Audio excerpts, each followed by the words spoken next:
पेट Bashirabad police हदूद के सुचित्रा में गैस पाइप लीक होने से जबरदस्त आग लगने का वाकया पेश आया। 2 अफराद झुलस गए।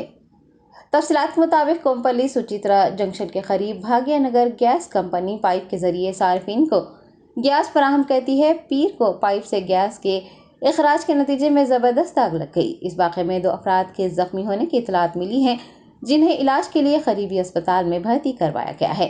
सड़क पर बड़े पैमाने पर आग लगी देख मुकामी लोगों में खौफ व हरास फैल गया। इतला मिलने पर गैस कंपनी के मैनेजर ने फौरन वहां पहुंचकर गैस सप्लाई बंद की। बाद पुलिस की मदद से आग पर काबू पाने के इक़दाम किए। पेट बशीराबाद पुलिस ने एक मुकदमा दर्ज कर लिया है और आग लगने की वजूहात की तहकीकात में जुट गई है।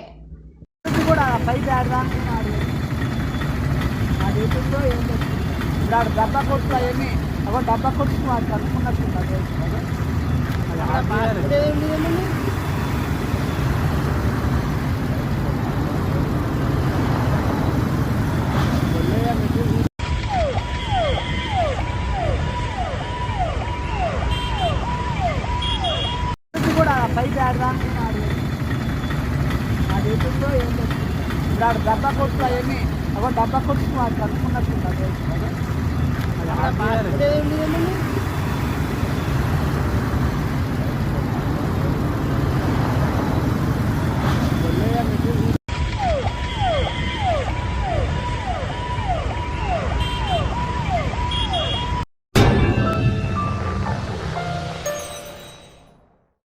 Germanton super speciality hospital, doctor Mir Jawad Jar Khan, senior experienced orthopaedic surgeon, bone fracture, joint replacement, hip replacement और स्पाइन सर्जरी कामयाबी से अंजाम दे रहे हैं। इसके अलावा neuro surgery, cardiology, gynaecology, dental, general medicine, dialysis और फिजियोथेरेपी जैसे शोबाजात में इंतहाई कामयाबी के साथ वाजिबी फीस में इलाज किया जा रहा है। शेयरिंग और प्राइवेट रूम्स, अस्पताल में 24 घंटे MRI, CT scan, 2D digital x-ray, ultrasound, operation theatre, ICU और लैब की सहूलत दस्तयाब है। आपकी उम्मीदों के ऐन मुताबिक जर्मनटन super speciality hospital, pillar number 150, Attapur, Hyderabad.